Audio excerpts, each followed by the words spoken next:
Hello everyone, I'm Ziyang Xu, and today I'm very happy to introduce my work, PL4U, which is a plan-based way to evaluate and reduce the uncertainty of the mobile laser scanning point cloud. Well, as we can see from this figure, this shows a very fancy and impressive point cloud acquired by laser scanning. And on the top of the beauty, I would say there's something else in my mind. One of the critical things is about the quality of the error behind the point cloud. We can see from here, we have some error sources at the laser scanning. For example, from the instrument, from the atmosphere, from the object, from the measurement geometry, as well as the georeferencing. And we do have a lot of error sources at the laser scanning. And then if we come to a further one in MLS, which is a dynamic way, we have more. They come from the trajectory estimation, time synchronization, so on and so forth. In the end, I would say all the error sources here will lead to the uncertainty in the final point cloud we get, which we don't like. Then, this brings me to my research question here. Given all the errors or uncertainties in the point cloud, then how can we know or how can we evaluate the quality of the point cloud? Then, how people do this? Typically, two kinds of ways. The first one is the forward way. People try to model all the error sources and then propagate them step by step.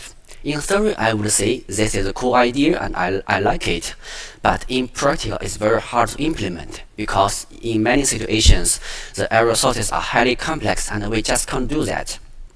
Then it comes to the second way, which is called the backward way, and it means we try to get a ground truth and then we measure our point cloud against the ground truth. Then we can use the inconsistency between the ground truth and our measurement.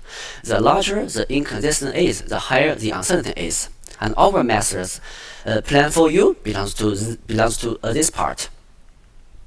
Well, let's see a typical MLS procedure. We can see we mount a scanner on the platform, and then we can do the scanning while we are driving. After that, we can get the point cloud. Then our goal or our object is now we have the point cloud, and if we cut the whole point cloud into the small frames, so we want to know exactly how large or how small the error is for each frame.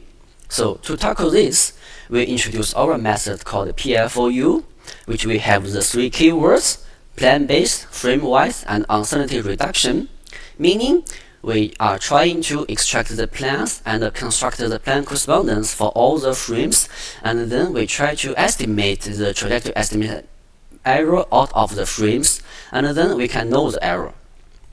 So this shows our results compared to the other methods, which means our methods can accurately evaluate the uncertainty of each frame, means we know the quality or how bad or how good it is for each frame. You may ask me why we do this or what is the benefits of doing this. I would say if we look at the IMSE before the error reduction and afterwards, we can see a clear improvement regarding the IMSE, which means our method Plan4U can reduce the uncertainty to improve the quality. Well, here are the final key takeaways of our methods. We want to highlight the trajectory estimation error is the most dominant one in the MLS error budget. And then we introduce our method called PL4U, which achieves fully comparable results to the existing leading methods and reduces the uncertainty in the point cloud. And then our method is also better than the traditional ICP-based way and the point-based way in terms of the reliability and the user-friendliness. So if you are interested in our work, please read our paper or you can just scan the QR code. Thank you so much.